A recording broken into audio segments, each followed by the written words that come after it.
A very good evening to all of you. Today our class is a little bit late, but I hope you all can just still manage the things. Today's topic of IPC that we are gonna study is the jurisdiction, or you can say the extent of Indian Penal Code.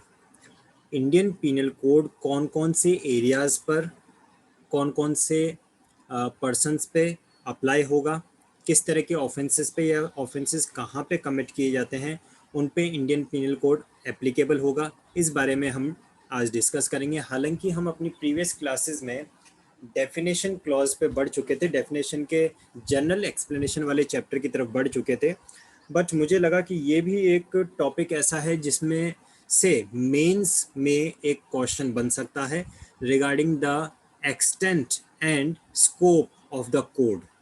हमारा Indian penal code 1860 कहाँ कहाँ पे applicable हो सकता है, इस बारे में। इस टॉपिक से रिलेटेड जो कंसर्न सेक्शंस हैं वो हैं आपके section number 2, section number 3 and section number 4, और इन्हें मैं पूरी तरह से डिटेल में आपको एक्सप्लेन करने वाला हूँ। और इसी के साथ एक केस लॉ भी इसका मैं आपको डिस्कस करूँगा जो लीडिंग केस लॉ है। जस्ट आप कंसंट्रेशन से समझें, और कहीं पे भी कोई कंफ्यूजन अराइज होता है तो चैट बॉक्स में लिखें। देखिए, सबसे पहले सेक्शन नंबर 2 को देखें कि क्या लिखा है। Section 2 states about the intra territorial jurisdiction, punishment of the offences committed within India. जो offences within India commit होते हैं उनके बारे में सेक्शन 2 अप्लाई होता है। क्या लिखा है? Every person shall be liable to punishment under this code and not otherwise for every act or omission contrary to the provisions thereof of which he shall be guilty within India। यहाँ पे दो बातें आपको ध्यान रखनी है। एक तो जो ऑफेंस कमिट हुआ है वो कहाँ पे कमिट हुआ है? विद इन इंडिया कमिट हुआ है। और पनिशमेंट लाइबल कौन हो रहा है उसके लिए लिखा है एवरी पर्सन। यानी कि एवरी पर्सन का मतलब हो गया चाहे वो इंडियन सिटीजन है या कोई फॉरेनर है, एनआरआई है, किसी भी ग्रुप का है, किसी भी कास्ट का है, किसी भी रिलीजन का है, किसी भी कम्युनिटी का है, बट एवरी पर्सन अगर उसने विद इन इंडिया कोई एक्ट या ओमिशन ऐसा किया है जो इस कोड के प्रोविजंस के कॉन्ट्ररी है, जो इस कोड के प्रोविजंस के अगेंस्ट में है, तो वो पनिशेबल होगा under the Indian penal code. Under the Indian penal code he will be liable for punishment. I hope section number 2 आपको अच्छी तरह समझ में आया होगा। दोबारा से एक बार बता रहा हूँ, सेक्शन नंबर 2 में दो इंपॉर्टेंट चीज़ें आपको ध्यान रखनी है। पहली बात, ये एप्लीकेबल किस पे हो रहा है? एवरी पर्सन पे। और ये जो ऑफेंस कमिट हुआ है वो कहाँ पे हुआ है? ऑफेंस विद इन इंडिया हुआ है। अगर इंडिया में, इंडिया के किसी भी पार्ट में कोई भी पर्सन ऑफेंस कमिट करता है, ऐसा ऑफेंस जो कि इस इंडियन पिनल कोड में पनिशेबल है, तो उस पर इंडियन पिनल कोड 1860 एप्लीकेबल होगा। इतनी सी बात है। अब बात आती है सेक्शन नंबर 3 और सेक्शन नंबर 4 की, जो एक्स्ट्रा टेरिटोरियल जुरिस्डिक्शन की बात करते हैं, या फिर हम कह सकते हैं जो इंटर टेरिटोरियल जुरिस्डिक्शन की बात करते हैं। सेक्शन 2 तो विद इन इंडिया अप्लाई हो रहा था, लेकिन क्या कोई ऐसा ऑफेंस जो इंडिया के बाहर कमिट हुआ है उस पर हमारा इंडियन पिनल कोड 1860 अप्लाई हो सकता है या नहीं, इसके बारे में सेक्शन 3 और सेक्शन 4 डील करते हैं। और इन दोनों के बीच में क्या कोरिलेशन है वो भी मैं आपको एक्सप्लेन करूंगा। देखिए सेक्शन नंबर 3 को, punishment of offences committed beyond punishment of offenses committed beyond but which by law may be tried within India। ऐसा कोई भी ऑफेंस जो कि बियॉन्ड इंडिया कमिट हुआ है ना, ऐसा कोई ऑफेंस जो कमीशन कहाँ पे हुआ है? विद इन इंडिया नहीं हुआ है। The offence have been committed beyond India, but by law, by law it may be tried in India.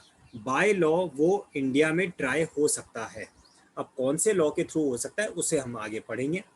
Any person liable by any Indian law देखिए ये अच्छी बात लिखी हुई है, एनी इंडियन लॉ का मतलब है जो इंडियन पीनल कोड है वो तो अप्लाई हो ही रहा है, उसी के साथ में अदर प्रोविजंस को भी यहाँ पे इंक्लूड कर लिया है।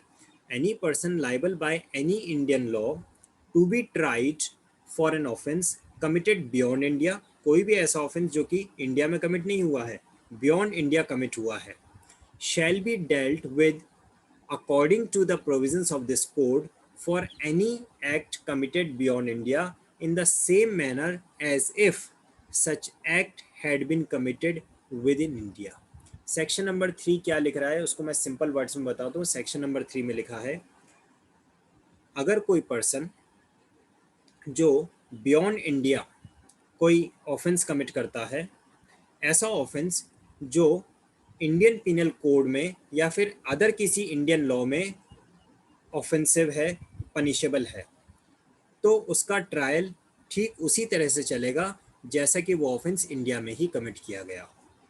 दोबारा से सुनिए, कोई एक ऐसा ऑफेंस जो इंडिया के बाहर कमिट हुआ है, लेकिन या ऑफेंस नहीं, हम उसको एक्ट कहते हैं, कोई ऐसा एक्ट या ओमिशन जो इंडिया के बाहर कमिट हुआ है and which is punishable under any Indian law, कोई भी ऐसा एक्ट या ओमिशन जो इंडिया के बाहर कमिट हुआ है लेकिन इंडियन लॉ के अकॉर्डिंगली वो पनिशेबल है अगर, तो उसे उसका ट्रायल इंडिया में ठीक उसी तरह से चलेगा कि जैसे कि वो एक्ट या फिर वो ओमिशन इंडिया की टेरिटरी के अंदर ही कमिट हुआ हो। क्लियर है सेक्शन नंबर 3? तो ये बता रहा है इंडिया के बाहर जो ऑफेंस कमिट हुआ उसको भी हम ऐसे ट्रायल करेंगे जैसे कि वो इंडिया के अंदर ही कमिट हुआ है। लेकिन यहाँ पे बात ये आती है कि थोड़ा सा कंफ्यूजन माइंड में रह जाता है, क्या इंडिया के बाहर कोई भी पर्सन कहीं पे भी किसी भी तरह का कोई ऑफेंस कर देगा तो क्या वो इंडिया में ट्राइबल हो जाएगा? नहीं। उसके लिए सेक्शन नंबर 4 वो इसके साथ जब आप अटैच करके पढ़ेंगे तो सेक्शन नंबर 4 में 3 कैटेगरीज ऑफ पर्सन ऐसे बताए हैं जिनका ट्रायल हम विद इन इंडिया कर सकेंगे। 3 कैटेगरीज ऑफ ऑफेंस ऐसे बताए हैं जो बाहर, अगर इंडिया के बाहर होते हैं तो भी उनका ट्रायल इंडिया में कर सकेंगे, चौथा कोई भी नहीं होगा उसमें। तो वो कौन कौन से हैं देखिए सेक्शन 4 में। Extension of the code to the extraterritorial offenses. The provision of this code apply also to any offense committed by any citizen of India। सबसे पहला important point, any citizen of India in any place without or beyond and beyond India। इस first clause का meaning ये है, अगर कोई person जो Indian citizen है वो वर्ल्ड के किसी भी कोने में अगर कोई ऐसा एक्ट करता है जो इंडियन पीनल कोड या अदर इंडियन लॉ में ऑफेंसिव है, पनिशेबल है, तो उसका ट्रायल इंडिया में ठीक उसी तरह से चलेगा जैसे वो ऑफेंस उसने इंडिया की टेरिटरी के अंदर ही किया है। तो इम्पॉर्टेंट बात क्या रखनी है, याद रखनी है फर्स्ट क्लॉज के लिए कि वो इंडियन सिटीजन अगर है तो उस पर सेक्शन 3 और सेक्शन 4 अप्लाई हो जाएंगे। देखिए second clause, any person on any ship और एयरक्राफ्ट रजिस्टर्ड इन इंडिया। ठीक है, क्लॉज 2 क्या बता रहा है, कोई भी पर्सन, अब यहाँ पे एनी पर्सन का मतलब चाहे वो इंडियन सिटीजन हो या इंडियन सिटीजन ना भी हो, लेकिन अगर उसने जो ऑफेंस कमिट किया है वो किसी ऐसे शिप या फिर एयरक्राफ्ट पे किया है जो कि इंडिया में रजिस्टर्ड है, where it may be, wherever it may be, अगर वो एयरक्राफ्ट, वो शिप इंडिया में रजिस्टर्ड है तो चाहे वो इंडियन पोर्ट पे खड़ा है या अमेरिकन पोर्ट पे खड़ा है या फिर किसी ओशियन में है या फिर एयरवेज में है, कहीं पे भी है, wherever it may be, okay. लेकिन अगर वो रजिस्टर्ड इन इंडिया है तो उस शिप और उस एयरक्राफ्ट पर कोई भी पर्सन, चाहे वो इंडियन सिटीजन है या इंडियन सिटीजन नहीं है, लेकिन कोई भी पर्सन अगर कोई ऐसा एक्ट या ओमिशन करता है जो किसी इंडियन लॉ में पनिशेबल है तो उसका ट्रायल इंडिया में ठीक उसी तरह चलेगा जैसे कि वो एक्ट और ओमिशन इंडिया में ही कमिट हुआ है। ये दूसरी बात आ गई।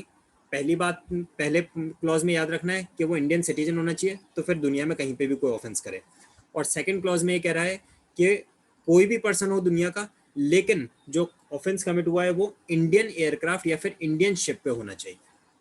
क्लॉज नंबर 3 देखिए, any person in any place any person in any place का मतलब, एनी पर्सन का मतलब इंडियन सिटीजन भी हो सकता है और अदर भी हो सकता है। एनी प्लेस का मतलब वर्ल्ड का कोई भी कोना। Without and beyond India committing offence targeting a computer resource located in India. यानी कोई एक पर्सन, चाहे वो इंडियन सिटीजन है या नहीं भी है, दुनिया के किसी भी कोने से ऐसा कोई एक्ट करता है जिसकी वजह से वो इंडियन कंप्यूटर रिसोर्स को टारगेट कर रहा है, इंडियन कंप्यूटर्स को हैक करने की कोशिश कर रहा है, इंडियन आईटी सेक्टर में किसी तरह की सेंधमारी करने की कोशिश कर रहा है, तो फिर वो भी ऐसा ही माना जाएगा कि ये offence with in India commit हुआ है, चाहे वो वर्ल्ड के किसी भी कोने में बैठ के करे, पर यही माना जाएगा कि वो ऑफेंस इंडिया में ही कमिट हुआ है। अब जो एक्सप्लेनेशन दे रखे हैं वो इतना डिफ़िकल्ट नहीं है, वो आप इजीली समझ सकेंगे। उसमें एक्सप्लेनेशन जैसे मुझे एक्सप्लेन करने जैसा उसमें ऐसा कुछ है नहीं। मैंने आपको मेनली एक्सप्लेन किया सेक्शन नंबर 2, 3 एंड 4। इनका मैं क्विक रिवीजन दोबारा से दे रहा हूँ और उसके बाद में मैं आपसे कुछ क्वेश्चन पूछने वाला हूँ। तो उम्मीद करता हूँ अगर आपके माइंड में क्लियरिटी आ जाएगी तो उस क्वेश्चन का आंसर आप सही से देख पाएंगे। सेक्शन 2 अप्लाई होता है इंट्रा टेरिटोरियल लिमिट्स पे, यानी कि कोई ऑफेंस जो विद इन इंडिया हुआ है तो उस पर सेक्शन 2 अप्लाई होगा, और विद इन इंडिया चाहे वो इंडियन सिटीजन था कोई या कोई अदर पर्सन था, कोई फर्क नहीं पड़ता, उसके ऊपर आईपीसी अप्लाई होगा। सेक्शन 3 कहता है कोई ऐसा ऑफेंस जो बियॉन्ड इंडिया अगर कमिट हुआ है और अगर वो इंडियन लॉ में पनिशेबल है तो उसका ट्रायल इंडिया में ही चलेगा और ठीक उसी तरह से चलेगा जैसे वो ऑफेंस इंडिया में ही कमिट हुआ था।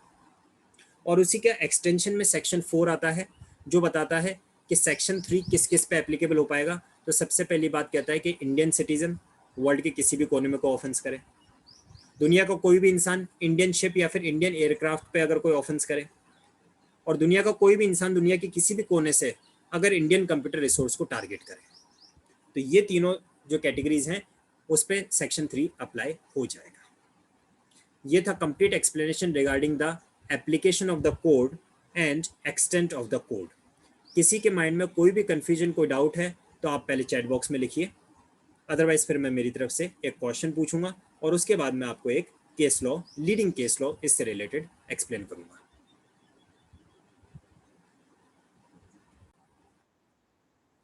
ठीक है, अब मैं क्वेश्चन आपसे कर रहा हूं। क्वेश्चन ये है कि एक जर्मन सिटीजन है, एक जर्मन सिटीजन है जो इंडिया में रहता है। A German citizen who is living in India wants to or visits to South Africa, और साउथ अफ्रीका में वो एक न्यूजीलैंड के सिटीजन का मर्डर कर देता है। वापस से सुना रहा हूँ, सिचुएशन ध्यान से सुन लो।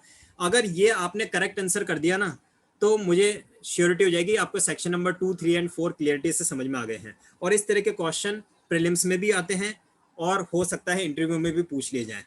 ठीक है, तो ध्यान से सुनिए। एक जर्मन सिटीजन, एक ऐसा पर्सन जो जर्मनी का सिटीजन है, वो इंडिया में रहता है, वो साउथ अफ्रीका जाता है और साउथ अफ्रीका में वो एक न्यूजीलैंड के पर्सन का, न्यूजीलैंड के सिटीजन का मर्डर कर देता है। तो दो क्वेश्चन मैं आपसे पूछ रहा हूं। पहला क्वेश्चन, क्या इस ऑफेंस का ट्रायल इंडिया में होगा या नहीं? ठीक है, और दूसरा क्वेश्चन, अगर इंडिया में नहीं होगा तो अदर कौन से कंट्री में हो सकेगा? विदिका सेड हाँ ठीक है, कोई बात नहीं विदिका, आप रिकॉर्डेड लेक्चर देख लेना अभी। ठीक है, अभिषेक ने कहा है न्यूजीलैंड में होगा। ओके, बाकी लोग भी अपना आंसर करें। क्लियरिटी से समझ में आ गई सिचुएशन से सबको?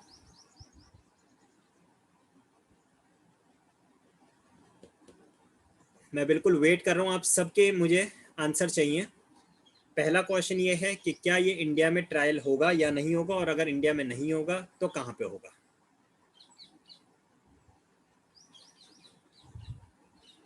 एक जर्मन सिटीजन इंडिया में रहता है, वहाँ से वो साउथ अफ्रीका जाके एक न्यूजीलैंड के सिटीजन का मर्डर कर देता है। मोहिनी सैड जर्मनी में होगा। Okay,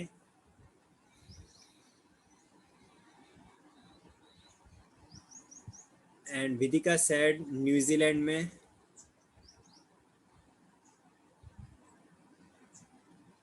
Who else was there? I think Neha. Neha, please answer something. Right or wrong doesn't make any difference. India में होगा ट्रायल। ओके, तो देखिए सबसे पहले तो मैं इसका क्लियर कट आंसर आपको दे देता हूँ। पहले वाले क्वेश्चन का मैंने सबसे पहला क्वेश्चन पूछा कि क्या इसका ट्रायल इंडिया में होगा या नहीं, और इसका क्लियर कट आंसर है ये क्लियर नहीं हो गया, वो इंडियन सिटीजन है। नहीं तो मैंने क्लियर बोला ना कि जर्मनी का सिटीजन है, ऑफेंस करने वाला जर्मनी का सिटीजन है, और जिसका मर्डर हुआ है वो न्यूजीलैंड का सिटीजन है। वो तो मैंने क्लियर बताया आपको, ठीक है। अब मैं जल्दी से इसका आंसर दे देता हूँ आप लोगों को। फर्स्ट क्वेश्चन कि क्या इसका ट्रायल इंडिया में होगा या नहीं, तो आंसर है no, it will not be tried in India. Second question कि इसका ट्रायल अगर इंडिया में नहीं होगा तो कहाँ पे हो सकेगा, तो आंसर है इन साउथ अफ्रीका। अब एक्सप्लेनेशन पे हम आते हैं।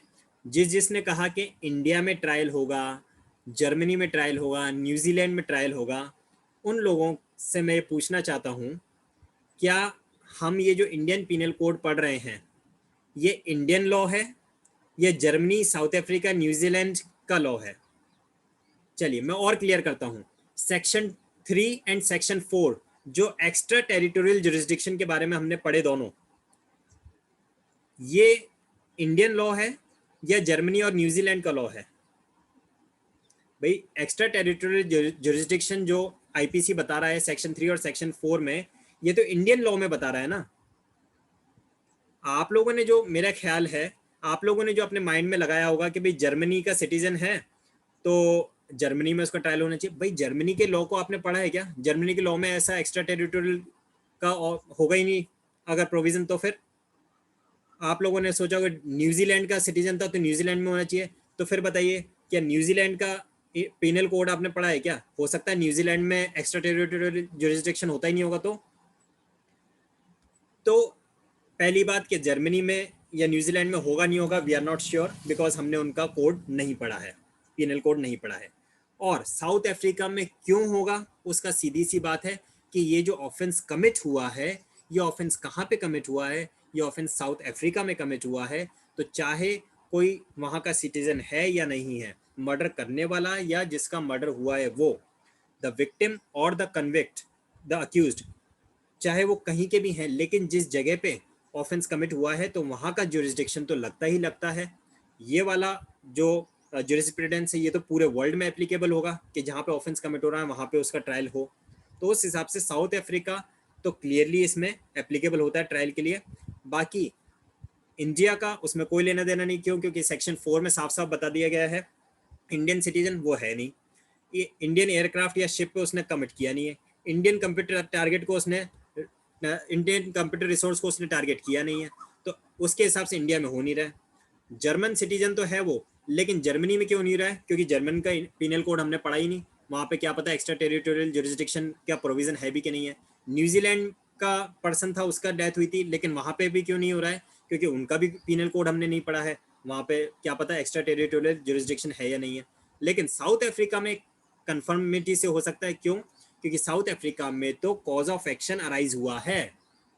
कॉज ऑफ एक्शन मेनली कहाँ पे अराइज हुआ है? वो साउथ अफ्रीका में ही अराइज हुआ है। तो साउथ अफ्रीका में इसका ट्रायल विदाउट एनी डाउट चल सकेगा। विदिका लिख रही हैं क्या पता फॉरेनर के लिए साउथ अफ्रीका में कोई कोड नहीं? नहीं नहीं नहीं, नहीं ऐसा हो, कॉज ऑफ ये बिल्कुल, चलो बहुत अच्छा आप लिख रहे हो, लेकिन विदिका सोच के देखो कि कोई भी मिस्टर एक्स वाई जेड, दुनिया का कोई भी आपके घर में आके अगर कुछ भी गलत करता है तो आप उससे लड़ोगे कि नहीं लड़ोगे? सिंपल सा, आपके घर में आके आपसे झगड़ा कर रहा है तो आप उसको डिफेंड करोगे कि नहीं करोगे? सीधी सी बात है। चाहे वो आपके कंट्री का है या नहीं है, आपकी फैमिली मेंबर का है या नहीं है, चाहे वो कोई भी है, लेकिन अगर आपके घर में आके कर रहा है तो कॉज ऑफ एक्शन क्योंकि आपके घर में राइज हुआ है, तो फिर आपका पूरा राइट है उसके ऊपर।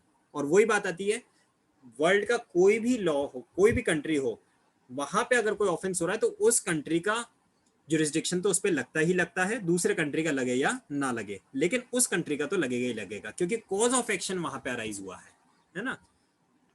चलिए अब मैं आता हूं एक लीडिंग केस लॉ की तरफ। बहुत ही इंपॉर्टेंट केस लॉ है, इसे आप नोट डाउन कर लेना और अपने एग्जामिनेशंस के पॉइंट ऑफ व्यू से भी आप उसको याद रख सकते हैं, ठीक है।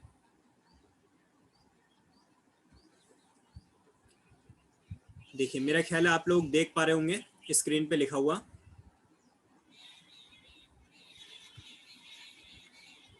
केस है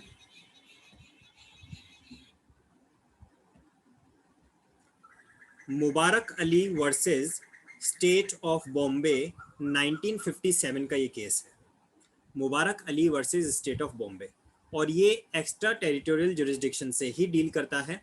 आप थोड़ा सा कंसंट्रेशन से मेरी सारी बातों को सुनना और आपको ये पूरी तरह से क्लियर हो पाएगा। जो चीज़ें हमने अभी सेक्शन 2, 3 और 4 में पढ़ी हैं उनमें जो भी कन्फ्यूजन बचा होगा आपके माइंड में वो इस केस को सुनने और समझने के बाद में आपको पूरी तरह से क्लियर हो जाएगा, ठीक है। तो देखें कि क्या इसके फैक्ट्स थे। A Pakistani citizen while staying at Karachi made false representations to the complainant at Bombay through letters, telephonic conversations and telegrams. एक पाकिस्तानी सिटीजन जो कराची में ही रहता है, ठीक है, कराची में ही रहता है, और उसने बॉम्बे में रहने वाले एक व्यक्ति को, बॉम्बे में रहने वाला व्यक्ति जो है वो कंप्लेनेंट है, जिसने जिसके साथ में ऑफेंस कमिट हुआ होगा और उसने कंप्लेंट फाइल की होगी, ठीक है।